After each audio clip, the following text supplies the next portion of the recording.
Is my screen visible? Yes, sir. Lovely. So we were at the point wherein we were discussing about having multiple lines in the beginning doesn't help. Certainly, once you succeed, a good example which I gave was of the grocery gentleman whom I met today. I congratulated him as well.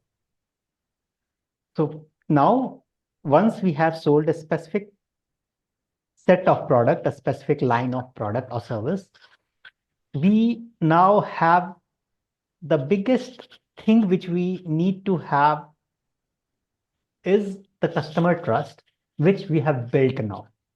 So I have been selling the fruits and vegetables for 2 years. I have built a consistent, regular customers who are coming and giving me regular business.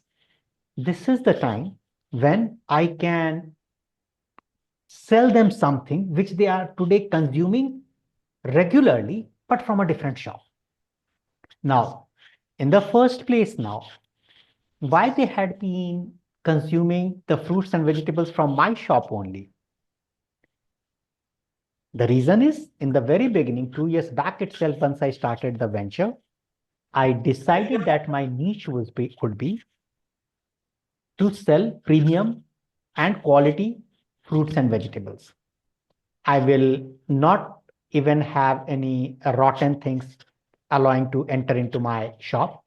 If some of the vegetables have rotten, my prospects will not even see that because I will remove it by some means from the front desk itself. My customers or prospects, once they enter my store, I am going to ensure that they only look at fresh, eatable vegetables and fruits. So the next line which I am going to sell now is, I request you to please mute yourself. We have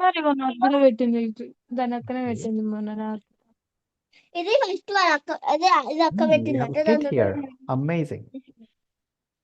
Let me see if I can mute the person.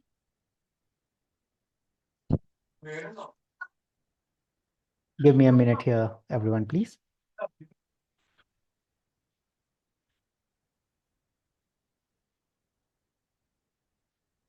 All right.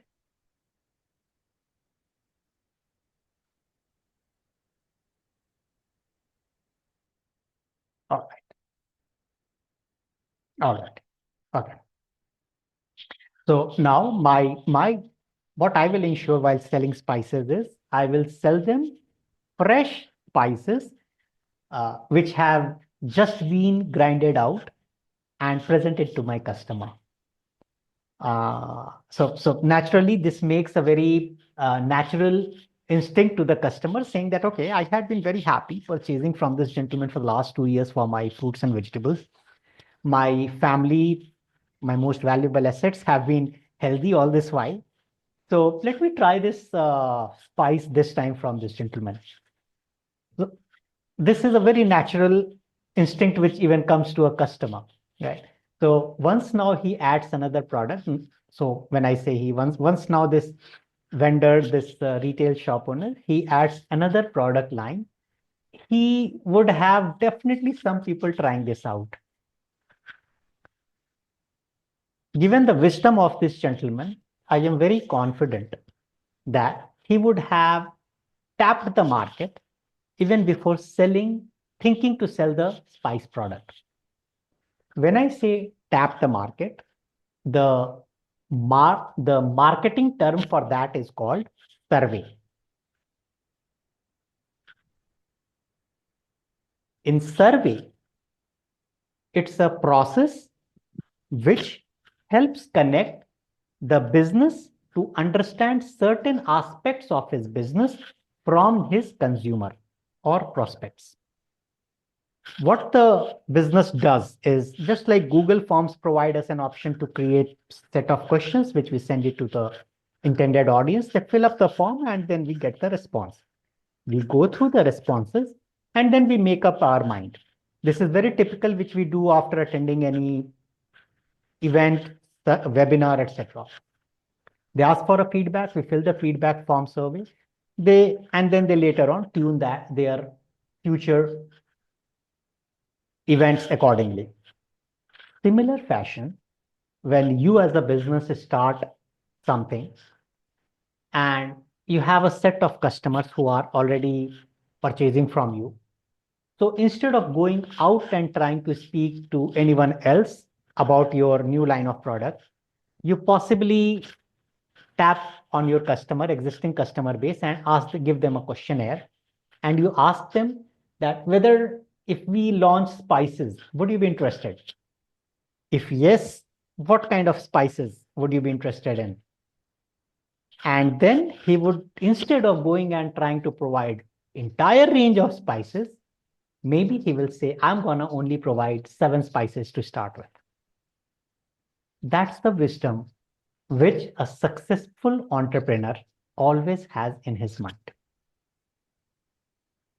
You guys, once you are, as you are growing up and you are going to join an industry very soon or start your venture, this is imperative that you understand the importance of survey. The survey helps you feel the pulse of the customer. Using the survey, you can tune your questions in such a way to figure out whether the product which you are intending to build, whether it can be actually sold to this customer or not. And if yes, at what price it can be sold. Again, this survey, the result of this survey, once it comes to you, will help you tremendously. I guarantee you, I vouch for it. It will help you tremendously to design your product and design a sellable product. This particular important feature, which is survey, is again comes under the range of marketing. So whenever you see someone calling you from a bank or from a particular event to know about your feedback, essentially the call is from a marketing team. Now you know that. A common place I have again seen is that, as a fresher, I don't blame anyone, is even I used to get confused earlier that marketing and sales are the same. This used to be a common confusion earlier. Now, let's try to distinguish between these two. Marketing and sales, while they work in close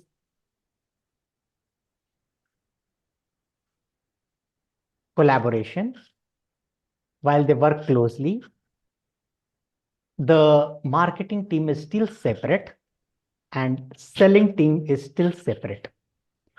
Even though marketing team also interacts with the consumer, selling team also interacts with the consumer, but the job roles of both of them are different.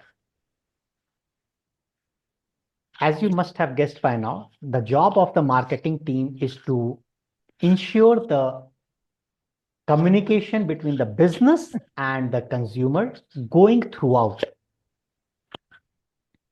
Whatever we discussed till now had only been few features of the marketing. We'll discuss more. The job of sales guy is to go ahead, take the product to the customer, which the marketing team would have built a funnel. I will speak more about the funnel in coming days. The marketing team would have built a funnel. You can understand a funnel like a set of prospects waiting in queue to purchase, who may purchase a particular product. You can consider a funnel like that. So it can be a set of people who are there potentially out and they may purchase our product. So marketing team creates this funnel. So out of 8 billion people out there on the planet, marketing people will say that, hey, you know what? I have created a funnel which is located only in Hyderabad, specifically in a specific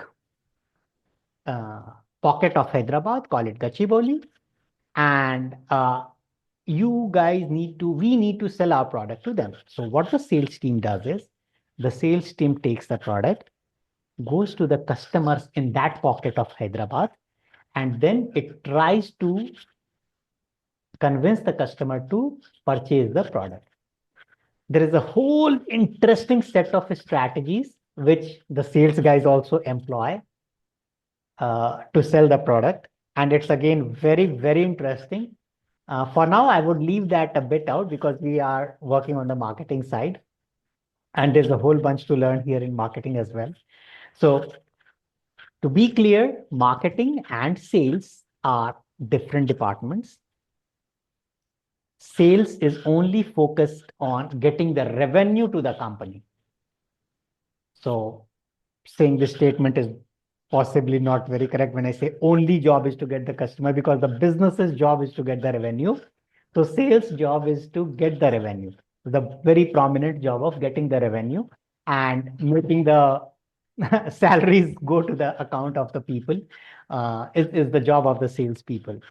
I'm not sure how many of you trade in the stock market, but the moment a news comes saying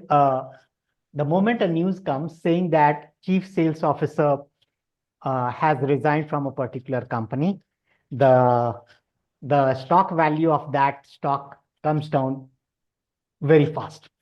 So if the company was doing pretty well, people would have purchased the stock, and suddenly a news comes that the CSO has resigned. People lose the faith because they are actually worried who will generate the revenue now. Even if the company has a fantastic product, till the revenue comes, the product is of no use.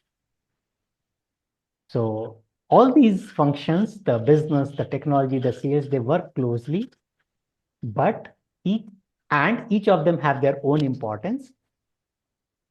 Key people leaving the company, they do affect the stock prices.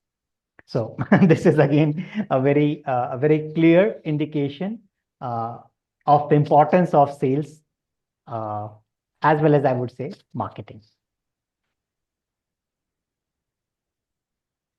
Now, there's something which we keep hearing about: positioning. In the market, there are multiple products for the same problem statement. Speaking about toothpaste, there are multiple toothpastes available, starting from Colgate, Close-Up, Pepsodent, a lot of them. Which one shall we be using?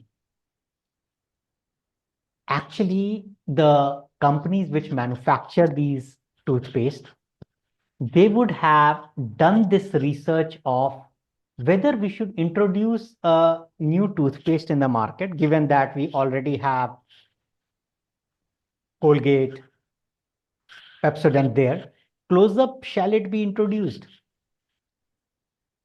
This part of finding the mentality of the end consumer and accordingly creating and designing a product and putting in the front of the consumer is called positioning of the product. Positioning of the product is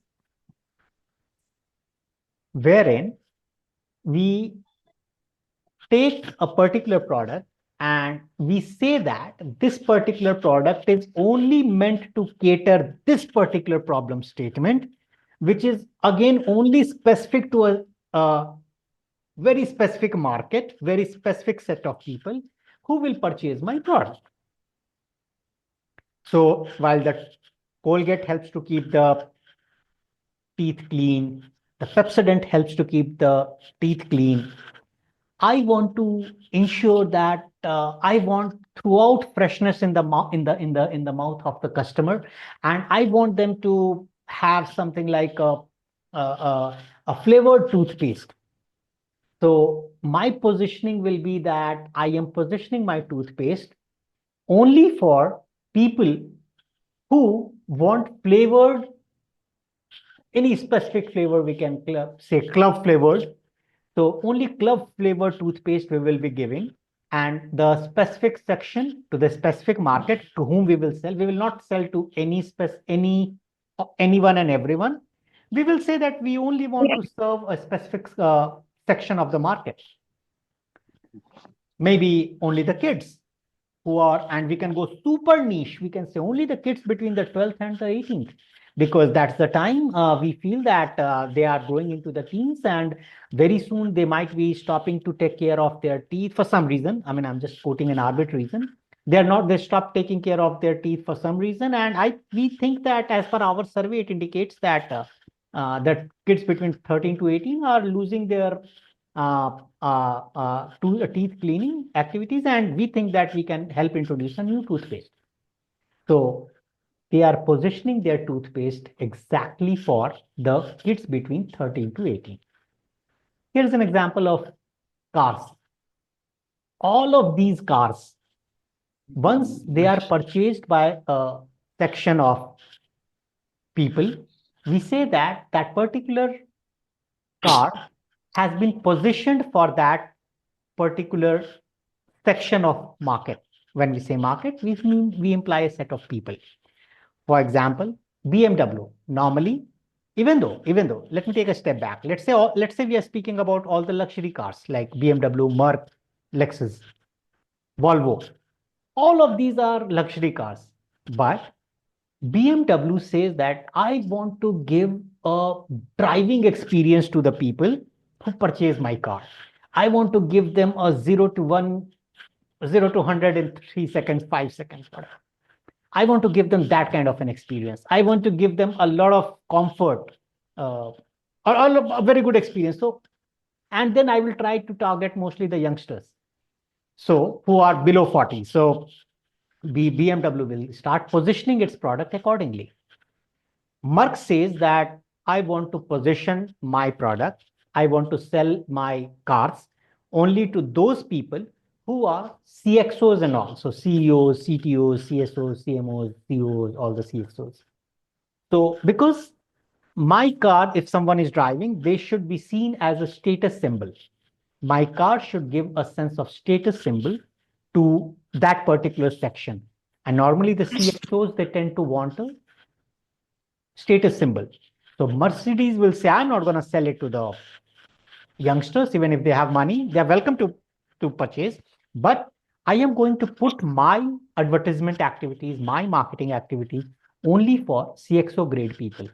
So if you see the Merck people, they will not go and start advertising in any society. They would like to look for a specific premium event, which if it is happening anywhere, where celebrities are coming, the CEOs are supposed to attend the event, politicians are coming, essentially people who have money and who are seen as status symbols in the market, those people will purchase Merck. So positioning is something like occupying a place in the mind for a particular product. Volvo, if someone is driving, it gives a sense of safety. So if someone is driving a Volvo car, normally it is seen that the entire marketing activities of Volvo is focused around selling it to people and positioning this car as a safe car. So it has a lot of features related to safety. For example, if you are driving super fast on a highway and the car in front or the vehicle in front suddenly, let's say, stops, or it's coming to a faster halt, your car will sense it and it will come at a faster halt immediately. So the accident is avoided. So it builds all the features around safety. As Merck tries to build around luxury, whenever you open the Merck car, the entire interiors are super excellent. You feel a sense of luxury, sense of prestige. In Volvo, it is for safety, right? So this is about positioning of a particular product. And again, how do we get this positioning?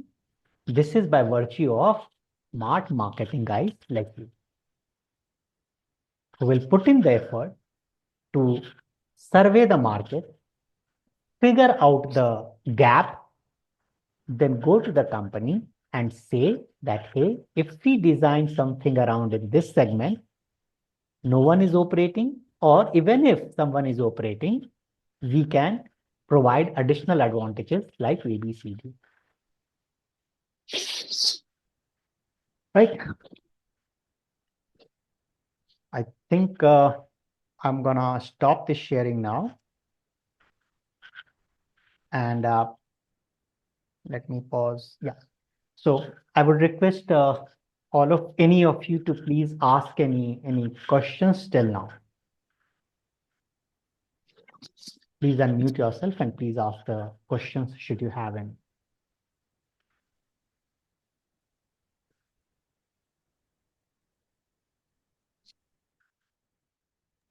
Hello, sir. Rishabh, yes, please. Yes, sir. You have pronounced a word funnel, Yes, sir. Can you tell something about it more? sure.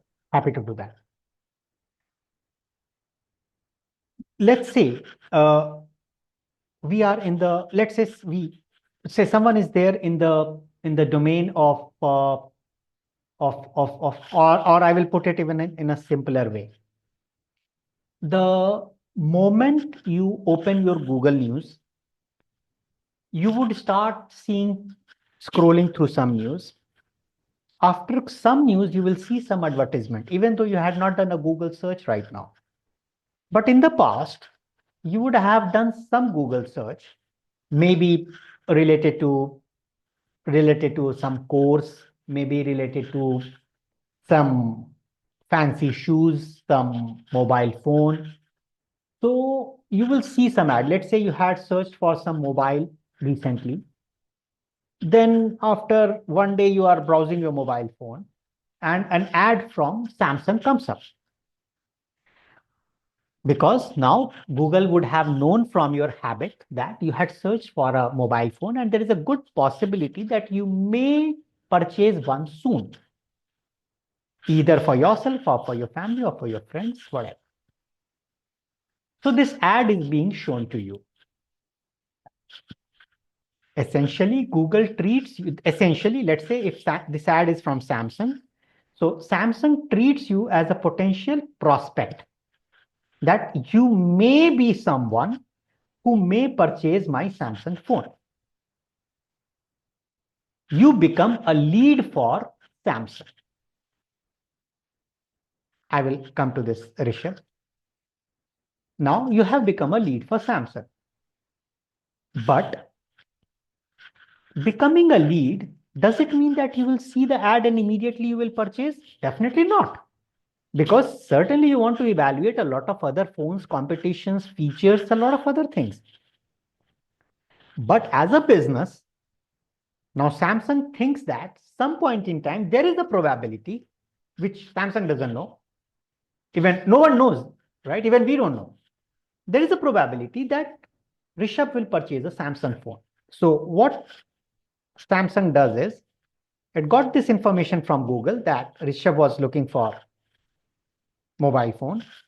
Samsung tells its sales guys, Rishabh is one ID who may purchase a mobile phone. So he is right now a slightly, I would say, lukewarm lead. Not a totally cold lead, not a very hot lead or a warm lead. Lukewarm lead. Lukewarm lead means may be interested. So what it does is it picks Rishabh and puts him in a particular group along with a lot of other lukewarm guys. All these lukewarm leads are people who had searched for purchasing a phone recently. This group, Rishabh is being added to this group. Some of these group, maybe Rishabh also, after 2 days, he actually clicks on the phone, on this ad, and then goes to the Samsung page, browses it, stays on it for 5 minutes, but again, for some reason, he goes back. What now Samsung does is, he picks Rishabh and he promotes him from a lukewarm lead to a warmer lead, slightly more warm lead.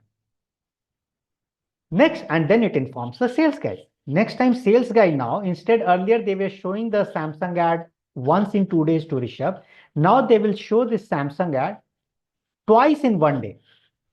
Next time, Rishabh actually, again after 2 days, he is seeing so much Samsung ad. He goes and looks at the Samsung page. He's tempted. He says, okay, put it in the basket. Now Rishabh becomes a super warm lead. Now he's put in a different group along with other people who had done similar thing, who had also put the Samsung phone in the basket. They have not purchased it, but they have put in the basket. Now, if you look at this journey, wherein Rishabh is going from a lukewarm lead who had just searched for a Samsung phone to someone who had gone and browsed the entire Samsung website to someone who has gone and actually put it in the cart, not purchased. This entire journey is called a funnel. They are putting you in a funnel. What is a funnel? A funnel, if we search for Google, in funnel is something which is like you put some liquid in it and the liquid goes down, right?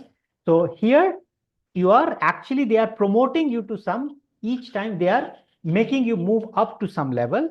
And at one point in time, they want you to purchase this Samsung phone. This entire journey from moving off, being qualified as a lukewarm lead to a warmer lead to a more warm lead to a hot lead, this journey is called as the journey inside a funnel. This entire thing is called a funnel. The different categories and under which this customer, the prospect is supposed to go is called a funnel. Is it understood, Rishabh? Yes, sir, it is. Anyone else has any doubts?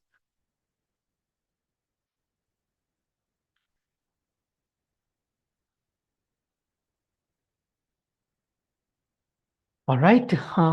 So I'm assuming that there are no more doubts.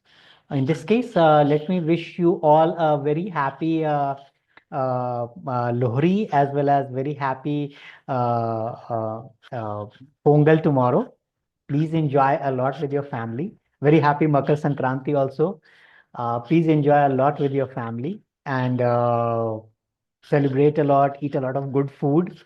And while I'm speaking, I'm also getting water in my mouth. So please do. Thank you very much, Rishabh, and do pass our best wishes to your entire family as well.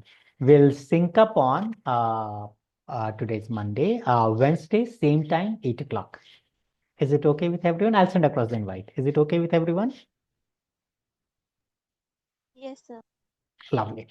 Okay, so thank you very much. We'll continue with this explanation of marketing. Then we'll move to social media marketing, and essentially all of us will come at a very good understanding of what is actually happening practically all around us. That will give you a lot of confidence while you go out and speak with anyone, whether you appear for interview, whether you select your job. You will be in a deciding position, not the company. You will be strong enough to decide that. Yeah. All right. Thank you very much, everyone, and take very good care. And we'll sync up again on Wednesday. Bye-bye. You too, sir, and thank you for good learning. Thank you. Part of my job, Rishabh. Thank you. Bye-bye.